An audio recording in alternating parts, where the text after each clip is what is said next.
Some people were telling me that frame generation would never work on Xbox, that consoles are just not powerful enough to run it. And you know what? AMD has just proven them all wrong. Frame generation not only works on Xbox, but it works very well. It works so well actually that it doubles the performance of Immortals of Aveum on Xbox Series X. Great news, right? So let's talk about it.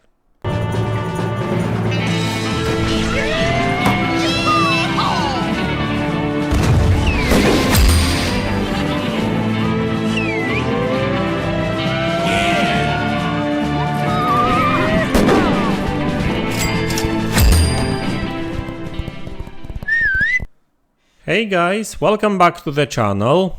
So today I would like to talk about FSR 3 and frame generation on Xbox.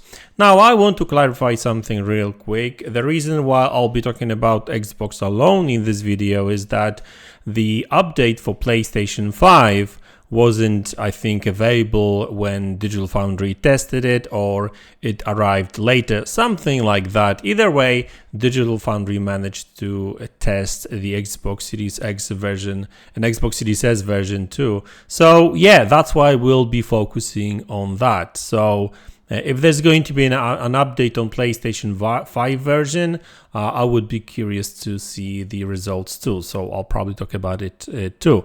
So anyway, let's talk about frame generation. So there was a little bit of a controversy when Immortals of Aveum first dropped, like last year or something like that.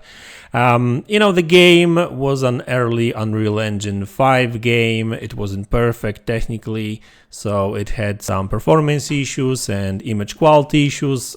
Game looks great in my opinion, one of the better looking games out there. But yeah, it had issues. It still has issues, to be honest with you, but it's much better now. Once they've patched it, number of times. The latest update brings frame generation to the table and FSR 3. I mean, FSR 3 was available before that, I think, even. And FSR 3 actually improves the image quality, so that's great news. The game looks better. But frame generation takes it to another level in terms of performance. Now, Digital Foundry's testing shows that it can offer up to double the performance. So I think they tested one of the more demanding scenes in that game, like Act 2 or 3 or something like that, where there's a lot of combat, fighting, a lot of explosions and all kinds of stuff flying around the screen. So very graphically demanding, and on Xbox, at certain points the game would drop to like 45 frames per second, and with frame generation it doubles that, right? It goes above 80 frames per second. And obviously we're talking about the most demanding kind of scenario there, and for the most part the game can run at 120 frames per second even, right? So these sections that on Xbox without frame generation would run at 60, pretty much going to be very close to 120 now with frame generation. So that's a game changer, and that's obviously fantastic news for many reasons. More frames is always better, but I think the most important takeaway from that video, from that Digital Foundry testing, is the fact that you don't necessarily have to have a locked 60 frames per second kind of game to basically turn on the frame generation, because there was not even a controversy. I'm talking about like official documentation provided by AMD, in which it was said that in order to use frame generation, it's advised to turn it on only in games that offer 60 frames per second already, right? So games below 60, can introduce FSR in such games would introduce latency, and basically the controls wouldn't be responsive, that kind of stuff. But like I said, and Digital Foundry kind of confirmed that, you've got a game that at points, and they were testing these heavy sections where Before it was like 40 frames per second at times, and these sections actually felt pretty good. So, they were still responsive and stuff. So that opens up another can of worms, right? In a good sense, what I mean is because, you know, for a while I was like, yeah, FSR 3 is not really going to do much for these games that, you know, cannot hit 60 frames per second because, like, you know, frame generation, as per AMD's official documentation, introduced lag and that kind of stuff, right, in such games.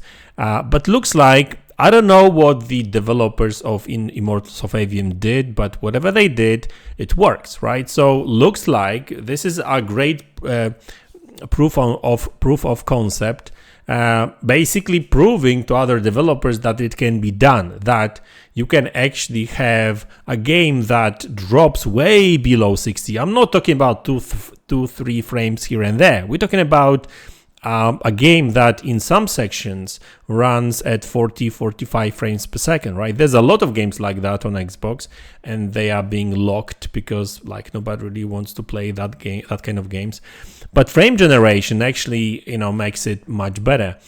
So that's fantastic news, guys. And you know, double the performance thanks to FSR. You know, who knows? Maybe with some extra updating, and, you know, because AMD is still improving that technology, maybe they will be able to offer, you know, more developers will be able to offer kind of free performance modes, right? I mean, now imagine, you know, having Hellblade 2, right? Hellblade 2 is a 30 frames per second locked game.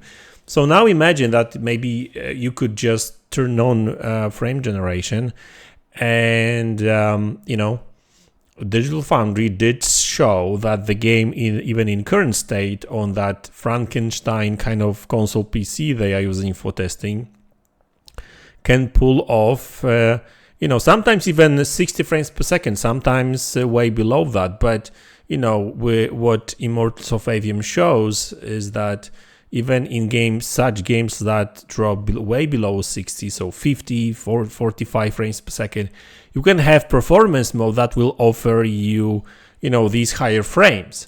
And yeah, okay, so sometimes you will probably have to turn on VRR or something.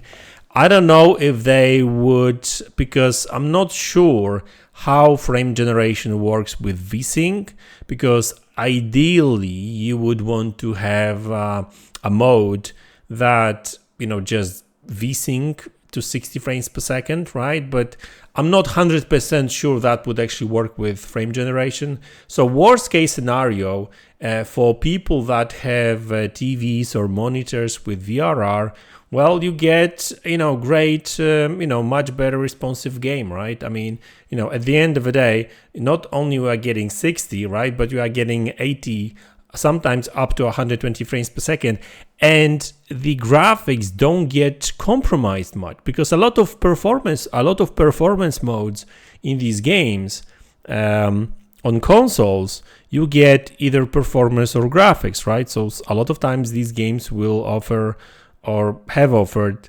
well, 4K or close to 4K, nice sharp visuals at 30 frames per second, or, you know, kind of blurry, kind of more blurry gameplay graphics, but, you know, smooth frame rate, right? 60 frames per second.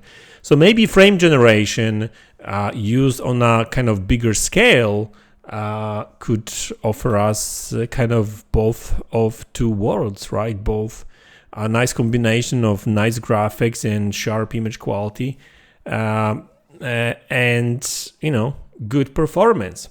So this is actually fantastic news. Like, I'm so happy about it, right? This is actually a game changer on consoles, because we kind of knew that when AMD announced that FSR 3 is supported by consoles, we knew that games that already run at 60 frames per second will be able to run at close to 120, right?